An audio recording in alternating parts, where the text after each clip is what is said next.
Hello दोस्तों, नमस्कार। हमारे यूट्यूब चैनल में आप सभी का फिर से स्वागत है। आज फिर से लेकर आए हैं ऑब्जेक्टिव। अगर अभी तक आपने हमारे यूट्यूब चैनल को सब्सक्राइब नहीं किए तो कृपया सब्सक्राइब कर लें और बेल आइकन को भी दबा लें, जिससे अपलोड होने वाली न्यू वीडियो का नोटिफिकेशन आपको मिलता रहेगा। ठीक है, और ज़्यादा से ज़्यादा शेयर भी कर दें।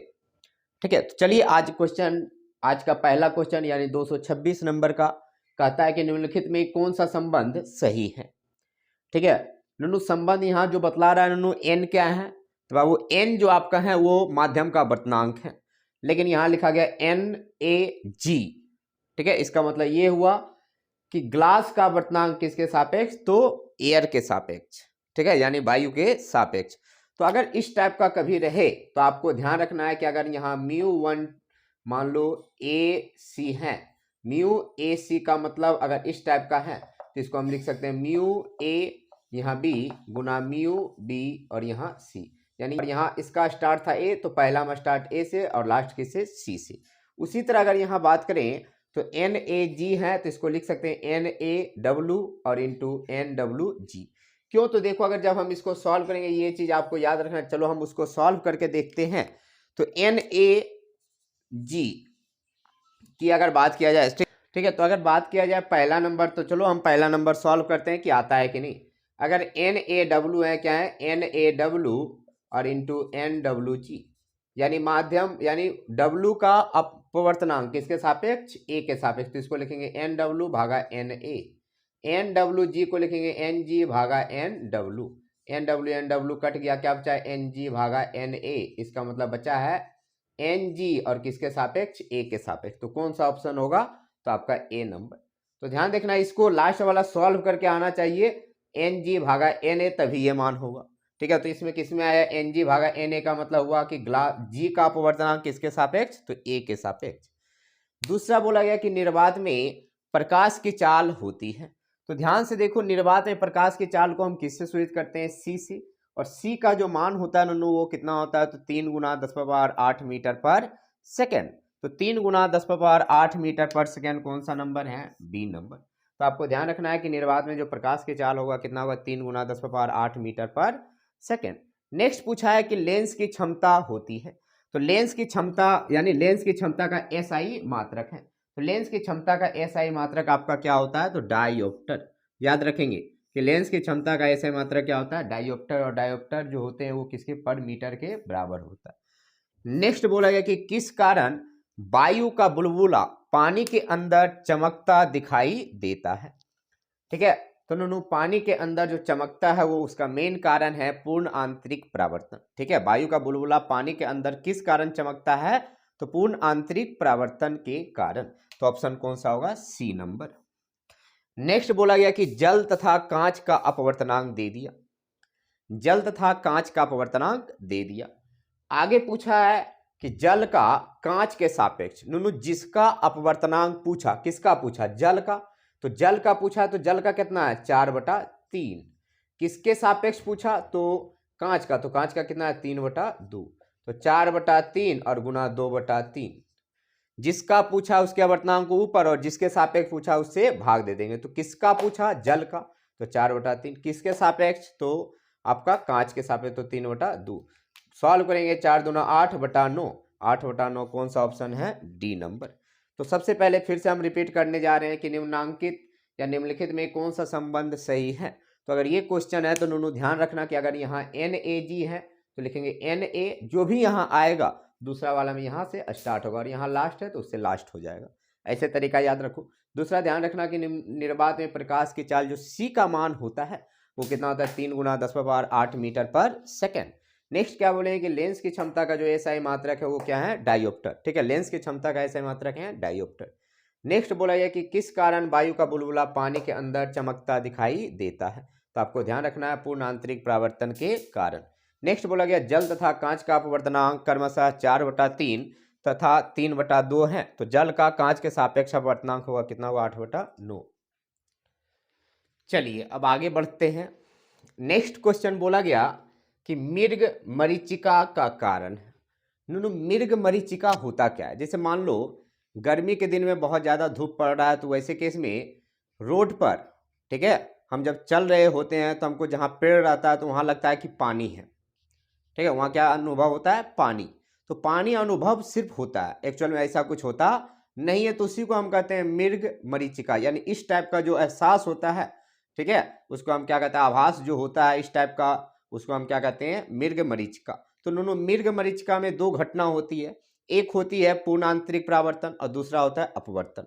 अपवर्तन कैसे होता है, तो जैसे अगर हम पृथ्वी तल से जैसे जैसे ऊपर जाते हैं तो वैसे केस में जो है वायु ठंडा होता है, तो ठंडा से कि अगर गर्म की ओर आता है तो वैसे केस में जो है अपवर्तनांक बदलता है, तो अब वहाँ अपवर्तन हो गया।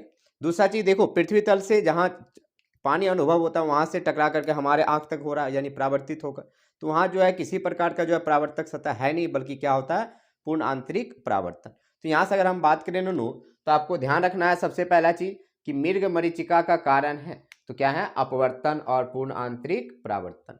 नेक्स्ट बोला गया कि प्रकाशिक तंतु निम्न में से किस घटना पर आधारित है।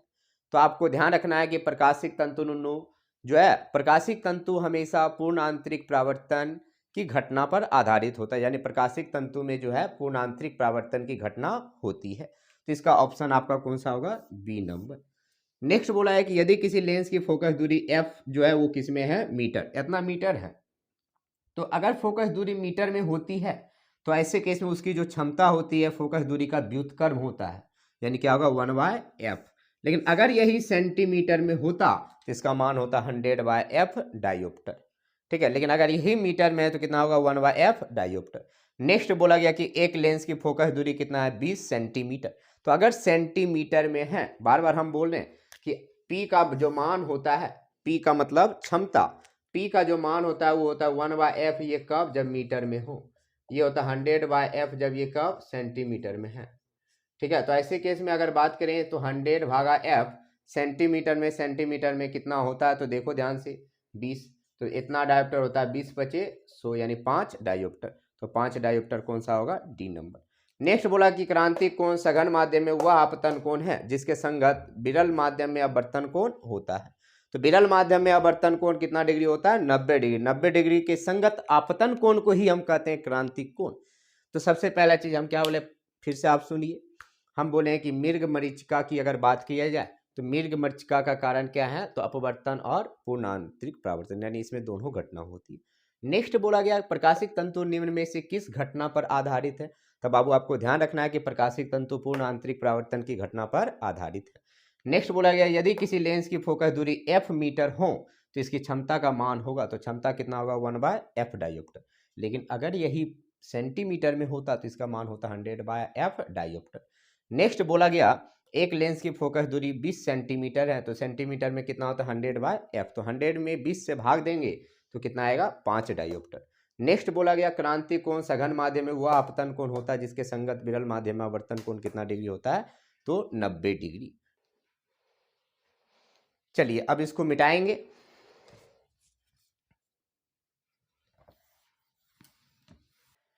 चलिए अब आगे देखते हैं। नेक्स्ट क्वेश्चन बोला गया है कि एक उत्तल लेंस को ऐसे द्रव्य में, ठीक है, एक ऐसे द्रव में डुबाया जाता है जिसका अपवर्तनांक लेंस के पदार्थ के अपवर्तनांक के बराबर होता है, तो लेंस की फोकस दूरी होगी, ठीक है। तो लेंस की फोकस दूरी क्या होगी, शून्य होगी या अनंत होगी या घट जाएगी या बढ़ जाएगी, तो चलो देखेंगे।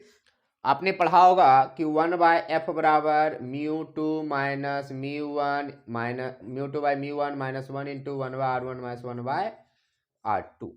बोला गया कि दोनों का अपवर्तनांक क्या है, बराबर है। जब बराबर है तो μ2 का भी 1 इसका भी 1, तो 1/1 1, और 1 में 1 घटेगा कितना, 0, और 0 गुना ये आएगा समथिंग 1/r1 माइनस 1/r2। तो अगर 1/f की बात करें तो पूरा का 0, तो f बराबर क्या आएगा, 1/0। 1 में 0 से भाग देंगे तो कितना आएगा, इन्फिनिटी। तो इसका मतलब ये हुआ कि एक उत्तल लेंस को ऐसे द्रव में डुबाया जाता है जिसका अपवर्तनांक लेंस के पदार्थ के अपवर्तनांक के बराबर होता है, तो ऐसे केस में लेंस की फोकस दूरी होगी, तो नूनू लेंस की फोकस दूरी कितना होगी, तो अनंत होगी, ठीक है। लेंस की फोकस दूरी कितना होगी, तो अनंत होगी। कैसे होगी, तो अभी जस्ट हम बताएं तो 1/f बराबर आपने कभी पढ़ा होगा μ2/μ1 minus 1 into 1/r1 minus 1/r2। दोनों का जब अपवर्तनांक समान है तो भाग देंगे तो कितना आएगा, 1, तो 1 माइनस 1 कितना, 0, और 0 गुना समथिंग 0, तो 1/f का मान 0, तो f बराबर 1/0। तो 1 में 0 से भाग देंगे कितना आएगा, इन्फिनिटी। ठीक है, तो आपको ध्यान रखना है कि अगर दोनों का वर्तनांक समान हो, लेंस का भी और जिस माध्यम में हम रख रहे हैं उसका भी, तो ऐसे केस में उसकी फोकस दूरी अनंत हो जाती है। नेक्स्ट बोला गया कि एक उत्तल लेंस जिसका वर्तनांक 1.5 को पानी जिसका वर्तनांक 1.33 में डुबाया जाता है, तो वह व्यवहार करता है। तो नुनु व्यवहार अगर बात करें, पहले सुनो, यहाँ पे इसी फॉर्मूला में जो अभी जस्ट हम बताए इसी में रख के देख लीजिए कि अगर f का मान धनात्मक आता है, ठीक है, f का मान क्या आता है, धनात्मक, तो ऐसे केस में नुन्नू वो उत्तल लेंस की तरह ही व्यवहार करेगा। अगर f का मान ऋणात्मक आ गया तो अवतल लेंस की तरह व्यवहार करेगा। तो सबसे पहला चीज अगर बात करें, देखो μ2 का मान कितना है, यानी μ2 किसको लेते हैं, तो लेंस का वर्तनांक 1.5। तो यहाँ जब हम लेंगे 1.5 और भागा करेंगे 1.33 से, तो 1.33 छोटा है तो ये 1 से बड़ा आएगा, और 1 से बड़ा में 1 घटेगा तो धनात्मक ही आएगा, और जब धनात्मक आएगा तो फोकस दूरी धनात्मक किसका होता है, उत्तल लेंस की। तो ऐसे केस में ये किस लेंस की तरह व्यवहार करेगा, तो उत्तल लेंस की तरह। ध्यान रखना कि अगर सॉल्व करने के बाद फोकस दूरी धनात्मक आ रहा है तो वो उत्तल लेंस की तरह व्यवहार करेगा। नेक्स्ट बोला गया कि पूर्ण आंतरिक परावर्तन के लिए क्रांति कोण अधिकतम होता है। ठीक है, नेक्स्ट क्या बोला गया कि पूर्ण आंतरिक परावर्तन के लिए, ठीक है, क्रांति कोण अधिकतम होता है। तो ऐसे केस में जो अधिकतम होता है वो किस में होता है, तो कांच से पानी में। ठीक है, किस में होता है, कांच से पानी में। तो यहाँ से अगर हम लिखना चाहें तो ध्यान रखना है कि पूर्ण आंतरिक परावर्तन के लिए क्रांति कोण का मान जो है अधिकतम किसके लिए होता है, तो जब किरण कहाँ से कहाँ जाएगी, कांच से पानी में।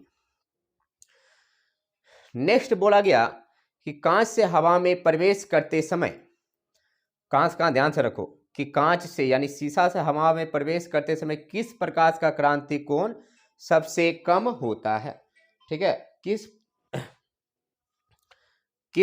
प्रकाश का क्रांति कोण सबसे कम होता है, तो आपको ध्यान रखना है सबसे कम जो होता है वो बैगनी रंग के लिए होता है। ठीक है, तो सबसे पहले फिर से एक बार देख लो, हमने एक उत्तल लेंस को ऐसे द्रव में डुबाया जाता है जिसका वर्तनांक लेंस के पदार्थ के अपवर्तनांक के बराबर हो, तो लेंस की फोकस दूरी होगी तो अनंत हो जाती।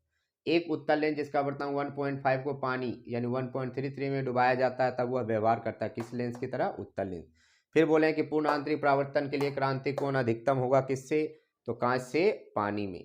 कांच से हवा में प्रवेश करते समय किस प्रकाश का क्रांति कोण सबसे कम होता है, तो किसका होता है, बैगनी रंग के लिए। ठीक है, तो चलिए अब आगे इसको मिटाते हैं।